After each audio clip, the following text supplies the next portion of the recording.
Hey Ryan, I just noticed that whiteboard over there. It's even brainstorming. Yeah, what do you notice? Well, I noticed a lack of timeline here. Okay. There's some interesting goals. Will this make you feel better if I put timelines on it? I don't know. Might make me feel worse. Well, There's some big goals.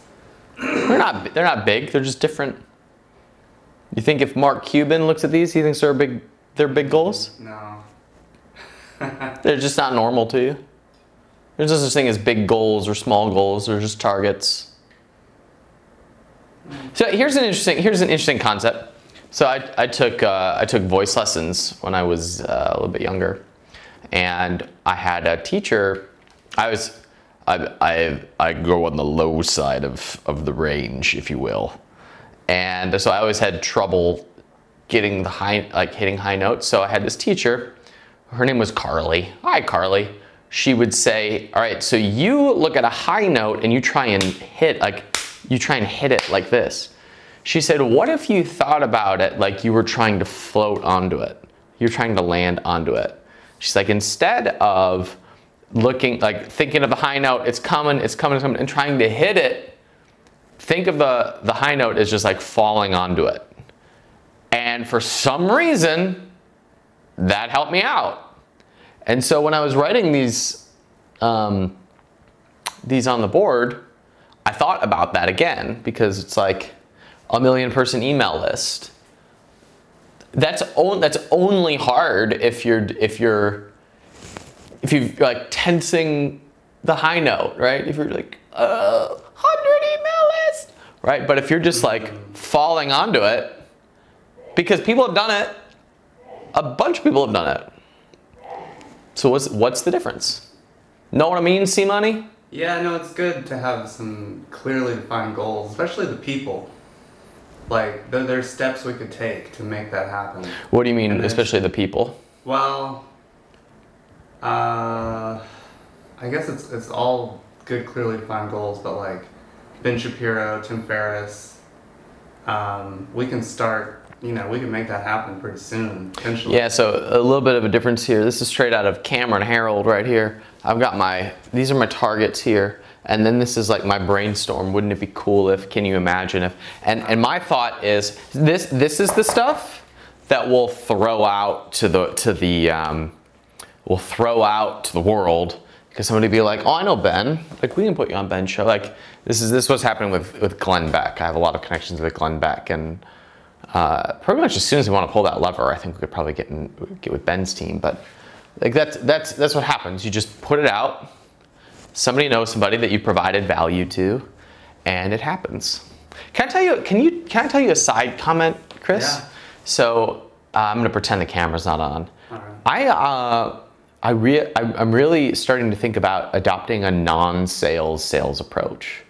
I'm not ready to say yes absolutely on this just yet, but I've just been thinking about when we complete the stage of our goals that we're in right now, which is selling a certain amount and developing the systems and processes to build the company we want.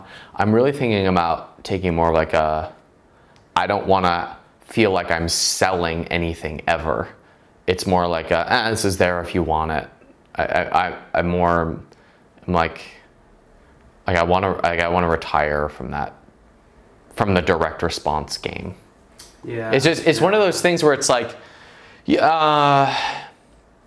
I was talking with somebody yesterday. Sometimes when I meditate, I think about, what do I really want? And I'm yet to get to a point where I know what I want, because so often what we want is truly the programming from somebody else. So it's like, I want to make more money. Why? Because I feel like I'm behind around all my peers. Oh, so it's about my peers. It has nothing to do with me. Has to do with my view of myself. I want to have a top 10 podcast. Why? So that everybody think I'm cool. Okay, so it's actually what other people think of me. It has nothing to do with what I want, right? And those are the goals that when you get there, it feels unfulfilling and you have to go do the next thing, because what your brain is chasing is the serotonin kick that measures your progress against somebody else's progress, or actually your perception of progress versus other people's progress. Whoa, writer downer right there. Your perception of progress. So it's the same thing as, you know, if someone measures themselves on the amount of money they make, and they're in a room where they perceive the averaging to be a lot lower, they feel good about themselves. But the minute they go into a room of a bunch of fit people and they've never had to measure themselves on fitness level before, they'll feel bad about themselves, because it's their perception of their own progress relative to the other people around them. That's how your brain gives you serotonin, which makes you feel like you're making progress, which is one of the happy chemicals. Isn't that crazy? That's why I'm hesitant to go to On It, you know? I mean, that's why you don't want to work out on it. But so, and this is the catch-22, because your brain wants serotonin. When you hang around other people, your brain will trick itself to comparing whatever is around you, and thus force you to take actions to be able to get the serotonin kick. Yeah. To be happy, which is why when you hang around with successful people, you become successful. When you hang around with fat people, you become fat. So it's actually the quickest way to level up fitness. Totally. To go somewhere where I'm the little fish in the big pond. Nailed it. So these goals over here, are these what Ryan wants? Or what do you think will impress other people? These are, you know, I picked these targets because they're good targets. Yeah. I know that they'll challenge the team and they'll give us focus. Your targets and goals are really to align resources. And so this is where we're going to align our resources. And I'm going to plaster them all over the place, right? But I really want to do it in a way, and we'll talk about this when I have a little more fleshed out of, I really want to do it in a way that is, like I don't know. I don't want to do the direct response thing, and that's why I brought this up. That comes full circle, because all of my peers are in the direct response game. They're in the guru business to be in the guru business to make money. It's a game I never wanted to play, but when you're around all those people, it's like, I guess that's what you're supposed to do, and it's just not. It's like not what we want. It's not what we ever wanted to do. So I'm really starting to think about like putting more of the energy into two things. More of the advising and investing in the physical products brands, because that jazzes me up, and then just like giving, because it just feels good to give, right? I said in an email this week, it's like, I don't have any secrets. If you think I have secrets, don't buy from me. I like that. Want is energizing. Need is an excuse. Because it's like, I need this thing, and then I can do it. Yep. I do not want to work with people who need me. I want to work with people who want to work with me. Because the people who need my help usually are making up excuses and are takers. Because you don't need anything. You have now outsourced your results to someone else. It's like, I don't need a personal trainer.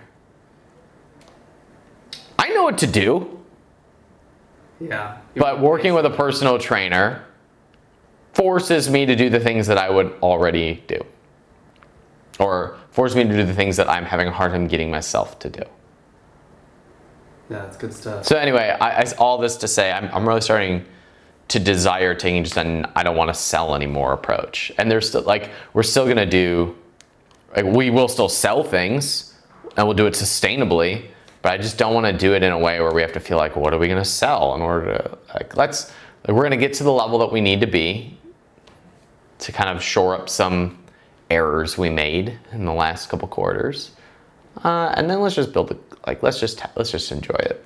And I feel like, I was talking with Pam about this. I feel like I'm reliving the cycle of life that I had 5 years ago, before sheer strength, before the Capitalism initiative, before the yoga company business, right? It was, I feel like I'm reliving the point where I'm shedding all the things that I'm not enjoying. It's just at a much higher level, a much higher level, a much more expensive level, a much more profitable level, with more upside, right? And let's enjoy this for 10 years and watch what happens. So one question here, for people who are also tired of direct selling, constantly selling themselves, but also want to hit revenue targets, how do we square those two? Is it just you sometimes make more when you come from a place of contribution? I think you do. I think people smell the takiness, desperation of salesmanship, right? There are ways to do sales without, if you are doing the forcing, like if anyone has buyer's remorse, it's because you pushed it. And a push sales approach that's like, there's you, there's money, and I'm customer in the way of the money. And that approach is to push me out of the way and get the money. That doesn't feel good for anybody, right? But if it's, I have this, do you want it? Yes or no, and I'm cool either way. That's fine. That's the approach that I've been taking, and now I'm even thinking about dialing it back even less, where it's like, buy it if you want. I don't need your money. If you want it, get it. That's cool.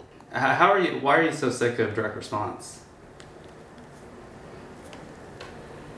I don't like being in the business of trying to convince anyone that they should buy something that they don't want. And I shouldn't say I'm anti-direct response, because I'm not.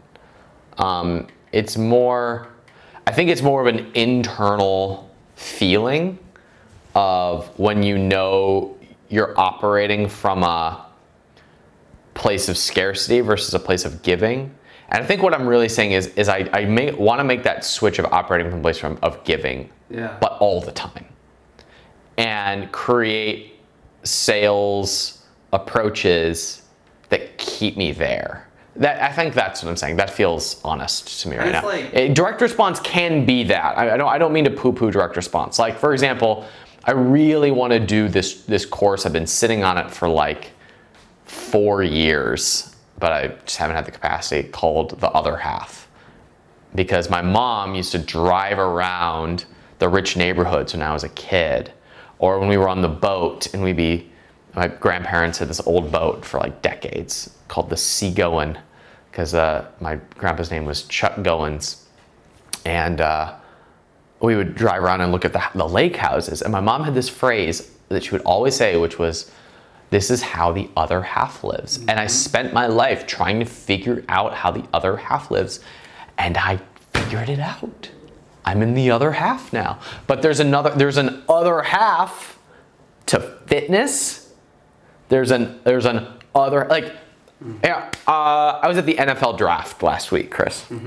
C Money, sorry. I shouldn't tell people your real name. I was at the NFL draft, and I very often forget that my peer group isn't the rest of the world. Like, most of the people I hang out with are entrepreneurs. Most people I hang out with are reasonably healthy and fit. Most people that I hang out with talk about things like philosophy and religion and the meaning of life. These are things we talk about every week. Yeah, very much, right? Definitely every Sunday brunch. And being at the NFL draft, it was like the perfect sliver of middle America. Yeah. I'm walking around and I'm like, you know how when you go to the gym and you immediately feel bad about yourself because you're the smallest guy in the gym, Sure. Right? I feel that way every day I'm at Lifetime Fitness. And there's this guy named Matt. He always wears a Cincinnati Reds hat, and he talks like this, and he's just a tank of a human being. And every time I see him, I'm like, is that all you're doing on that bench there? Huh? That's my max squat. And please stop making me feel like a girly man. But anyway, I'm at the NFL draft, and I walked in, and your brain it's like playing the comparison game. I stopped and I realized I was like looking for people who were ahead of me and I couldn't find any in terms of like health and fitness, because it's all your stereotypical, sorry football fans, I'm a football fan, Cleveland Browns, yay. Mayfield. There's the stereotypical, you know, I'm work 9 to 5, come home, drink beer on the weekends and watch football. This was mostly who was there. And there's nothing wrong with that. If that's the life you want, like I should have more of that in my life. While I was at the NFL draft, I went and saw a movie and I was like, oh my God, I forgot how much fun you can have. Like, I'm at a movie eating nachos. Oh, I'm a glutton, right? That's how, I wish I had more of that. So I'm not judging. It was just, I'm looking around at everybody there and I'm realizing, oh, like I've had a faulty comparison, right? I guess I'm doing just fine in a lot of areas. How did I get on that rant, C-Money? I don't remember. But I think the lesson here is just to compare yourself to your previous self. Yeah, I mean, that's the solution. The cure is to compare yourself to where you came from and not to other people, because you have no idea what's going on with other people. One of my friends, confidants, mentors, Jesse Elder, told me once, right when he was right on the other side of a hard time, like he was going through a divorce and some obviously there's financial setbacks when you have a divorce. He was just like coming alive again, and he said, you know, Ryan, I've realized that everyone has one area of their life that is in total shambles. And I was like, oh, that's odd. That's odd. And then I started watching. And I was like, oh, like even the people that I celebrate as having it all, everybody has this area of their life that is just full of junk that eats them alive. Everyone has at least one area. Mine, I'm a workaholic, hard on myself, and wonders, you know, if it's ever going to be enough, if like I'm ever going to get there, right? And I have a habit of loneliness ever since I was a kid. So like I have a hard time filling that need for whatever reason. There's my junk. Like that's the area of my life that I'm in total shambles, if you will. It's I have a very hard time relaxing, having fun, and connecting with other people. I tend to go into work mode. I get most of my emotional needs met through work. But I'm in great shape. My bank account's full. People say I'm killing it. I'm in amazing health. I'm a great dad. I probably don't give myself enough credit for being a really great dad. I work really hard at that. I care about my customers, sometimes to my own detriment. I've got it in those areas, but there's one where I'm totally in shambles, and we've all got it. We've all got it. How did we get here? Gosh, we're going deep fast. Yeah, I know. You asked me about goals on the board. That's what it was. You said, are these for me or am I trying to impress other people? That's where it was. That was a pivot. And the truth is, these are just targets. You know, like I don't need to have 1 million Facebook likes to be happy, but that's what our target is gonna be. And what I think we're gonna end up doing is creating like a chart. Where are we? And we're gonna track it a little bit every week, fill in the marker board. These are the metrics that we're gonna follow. Yeah. We used to have those in elementary school fundraising, you know, you yes. color in the thermometer. That's it. That's what we're gonna do. That's it. We're gonna talk about the YouTube subscribers, by the way. When you turn off that camera, we're gonna go through some stuff. 60K to 500, let's go. We're above 60K. 65? Or like almost 70, right? Hey, if you are a YouTube ninja, like as far as strategy goes, you should see money. How do people get a hold of you? I don't know if I want to give out my email. Just shoot us a private message on YouTube. Or do you check those? Comment. Give me your Yeah, comment on this video, and like you've got to be a bomb-ass strategist. You can't be. Like, you've got to have done it before. But we could use your help. We have all the content in the world, and we just need some help aligning it behind a really, really dope strategy. more eyeballs on it. I gotta just put more girls on camera, man. It works for Ty, works for Stefan, you know. I gotta start doing that. I just have a 2-year-old, you know. She's pretty good. All right, we're gonna talk YouTube strategy, and we're gonna talk podcast strategy too. I'm sitting on something for you, see money.